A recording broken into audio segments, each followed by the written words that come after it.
What are you doing, man? Take it easy. Hey, please. On your knees. What are you doing? Both knees.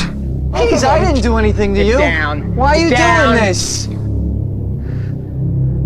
How does it feel now, Richie? Binford.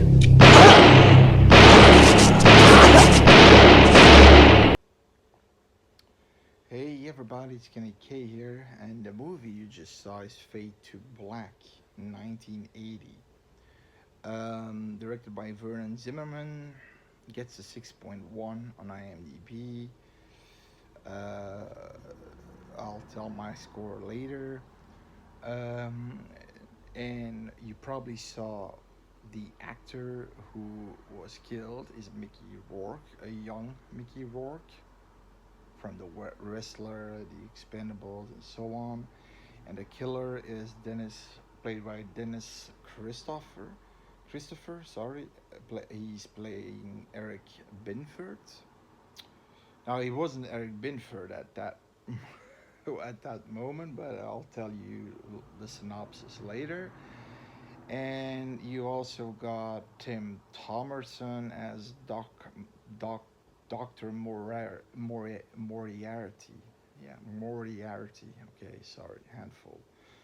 Um, Now, Dennis Christopher, you see a role that I know him in is Eddie Casbrack in the original It. And it was the second version with the adult versions, you know, the guy who's he's gay, but he doesn't really admit yet. I think he's still in the closet, but and then he kind of annoyed me. That was the most annoying characters in the of the adult section of the movie. With his, you know, with that thing that was camphor water or something, sugar water, and then he said it's battery acid. And then he sprays it to that. It's also in this most stupid scene of the It movie, the mechanic spider thing, and for the rest I love that movie. I like it more than the remake, but I have to admit that the remake adult Eddie Casbrack was funnier. Actually, it looked a bit like Steve Carell. And then Tim Thomerson is in Near Dark with Bill Paxton, the vampire movie, this modern take on vampires, from 1987. Yes. And It from 1990 or 91. I'm always. So, um, the movie basically is about a young guy called Eric, and he. We basically see this. He's a movie buff, okay? He's like us, a cinephile, and but I mean, I'm not going to. I'm a horror reviewer, and I like slasher movies, and I'm not gonna going. I'm gonna walk with overalls and a white mask like Michael Myers and start killing people, you know.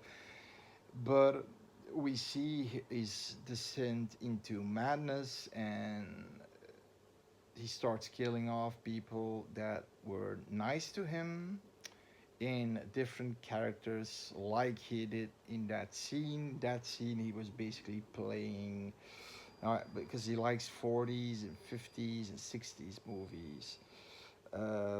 There is a moment when he's in the theater watching Night of the Living Dead from the great late George A. Romero, rest in peace, from '86, I believe, in black and white. Nowadays you can find it on YouTube, I believe, in color. So now, but he played when he kills Ricky Rourke. He plays Cowboy Cassidy Hopalong Cassidy from a cowboy movie somewhere. So he likes multiple horror genres, cowboy movies, he like gangster movies, and so on. He kills somebody in Tommy Udo, a psycho gangster in a movie of Kiss of Death from 47. Don't know who the hell that is. Anywho, so we follow him in Descent to Madness, and then he kills. Okay, that's basically the movie. Pros and cons. Pros, great acting from everybody. Dennis Christopher really went for his role as this insane movie buff, cinephile, crazy ass. Killer. The thing is, I mean, he went for it. He really went for that role. And everybody in that movie. The only one that but that's later on. Mickey Rourke even did a good job, although it wasn't too much. It was there, a character that was there. He was a bully towards Eric, and Eric was working in this sort of a company that makes reels for movies. And it's funny because his boss, who he also later picks off as a mummy, you can see, because the movie is produced by Irwin Yablans, and that guy also produced Halloween from 1978, and I believe The Fog too. I know Carpenter had a 3-picture deal with that guy, and Yablans was a producer of this movie too. And you see all the Yablans movies. Okay, you see Halloween, you see Tourist Trap is also from, and then another movie that I just couldn't see, but yeah. Anywho, it was fun to see. So a little pro, What's another pro?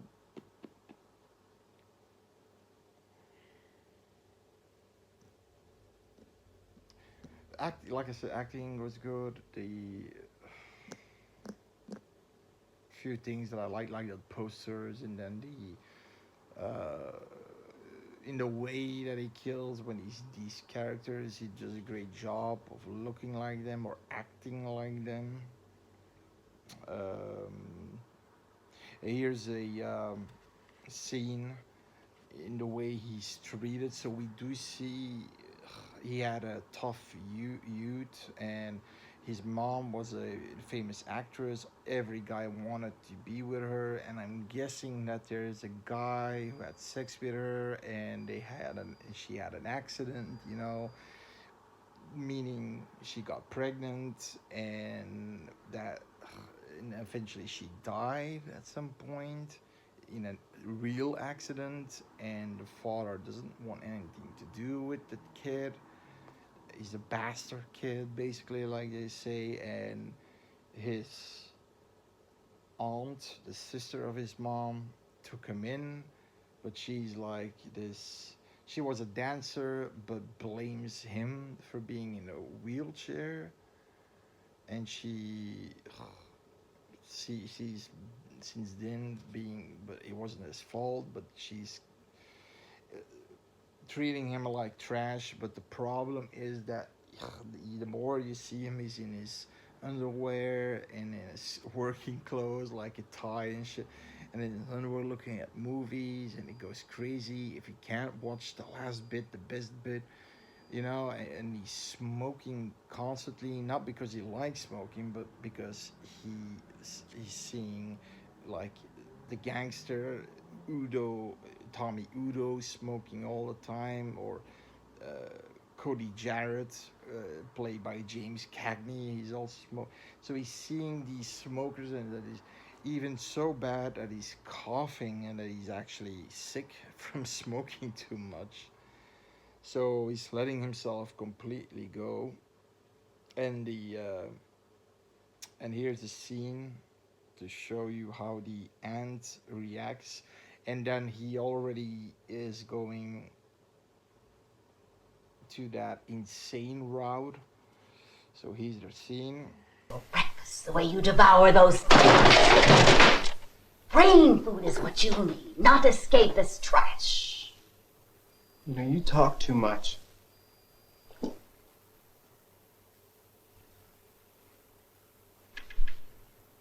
One of these days, you're gonna eat those words, Stella.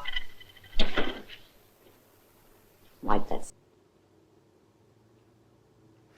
So I like, so you see, he's how she basically still has the baton when she danced, and she hits all his videotapes, you know, on the ground, and then he takes them back, and then he's acting like this character. I believe that's Tommy Udo, and you know, and he does a great job. He really does a great job. But that's it for me.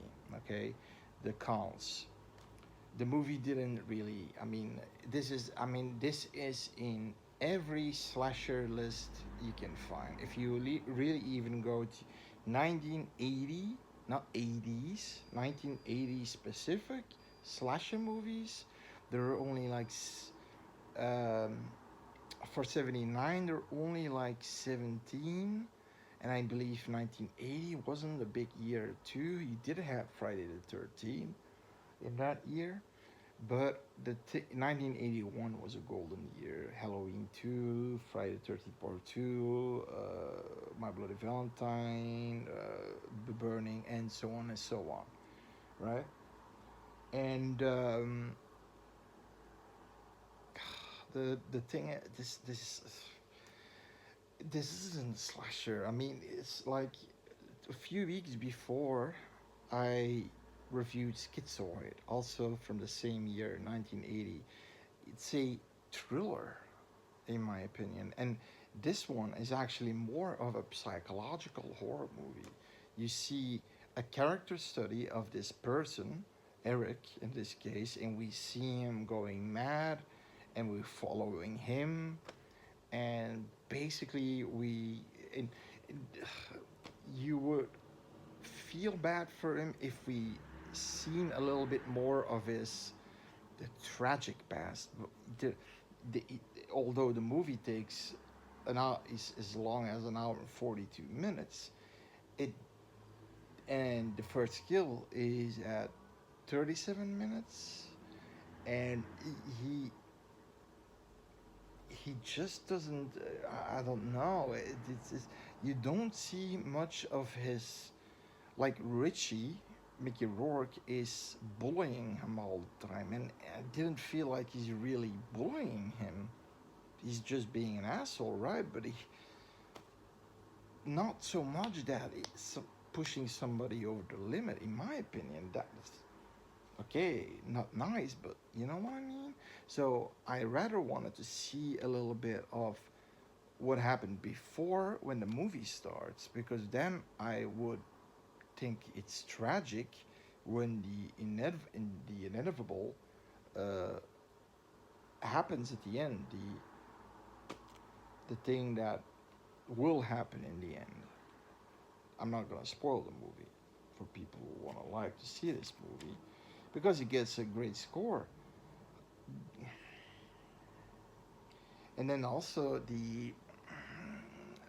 a movie, it's not scary, it didn't look scary. There's this, for me, don't get scared watching horror movies, but I do get creeped out watching horror movies.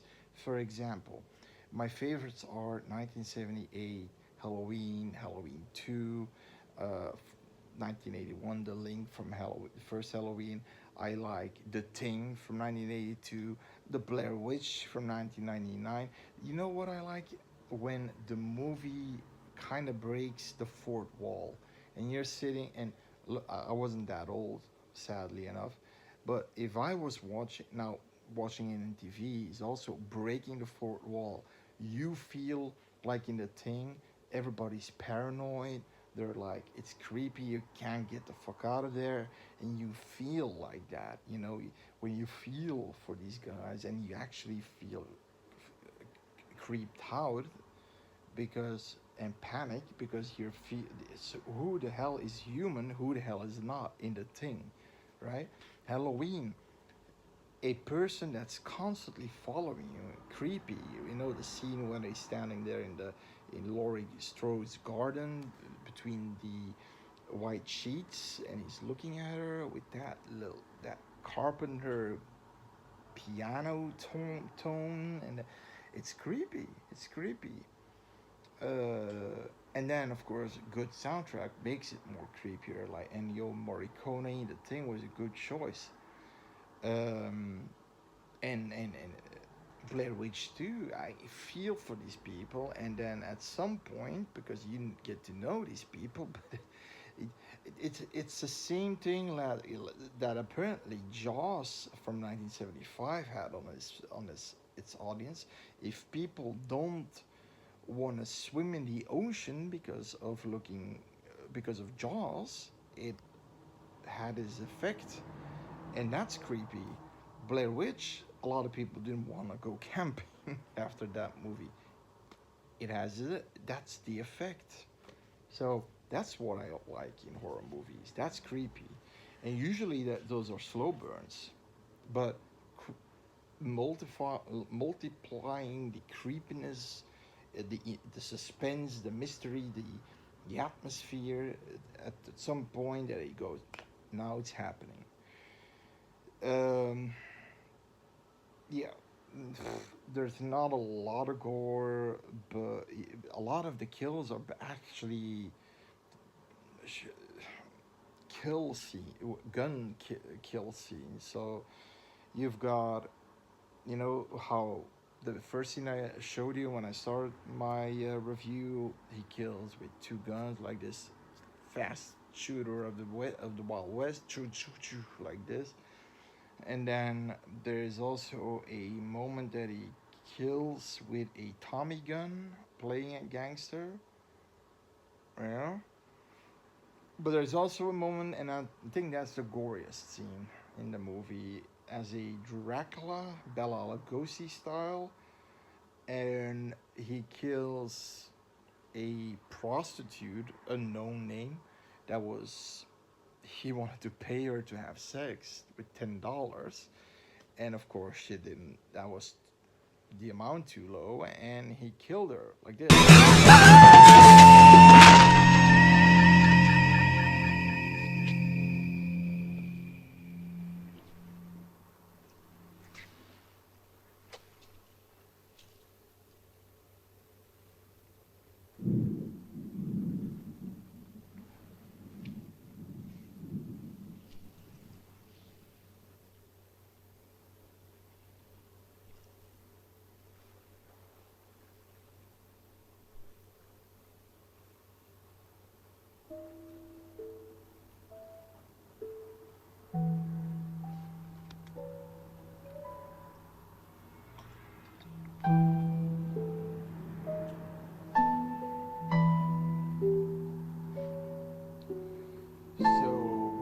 Yeah, so he really goes, and that's what I'm saying. He really goes for those roles, but I thought maybe a little bit more a little bit more different kind of kills. You know, maybe with a blade and something else and guns. This one I liked, yeah. So this is a pro kill.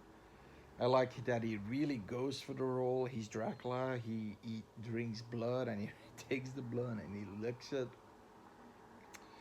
I mean, his descent into madness starts when I think he had a date, and he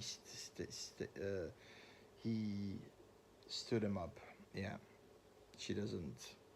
Eventually, she doesn't go to.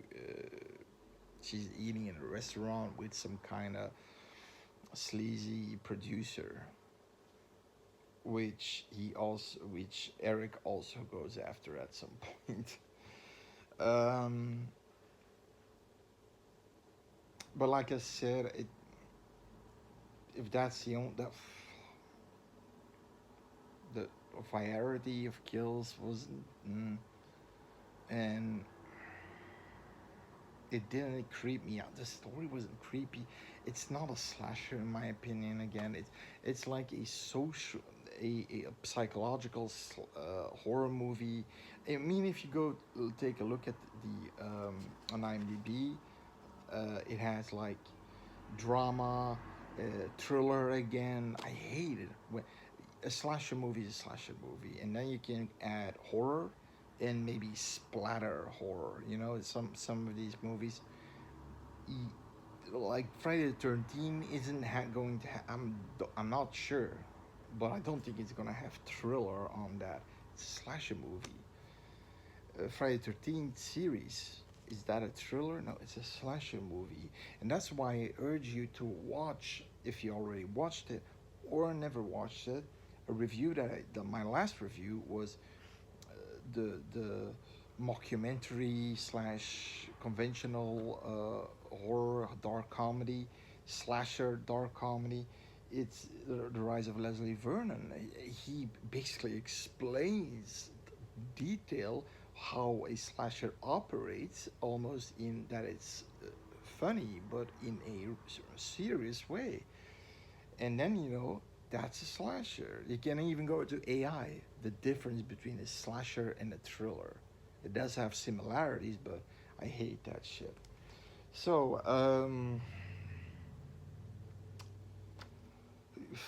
yeah, I don't. It didn't. I didn't got invested in Eric, and at the ending, the tragic ending. I mean,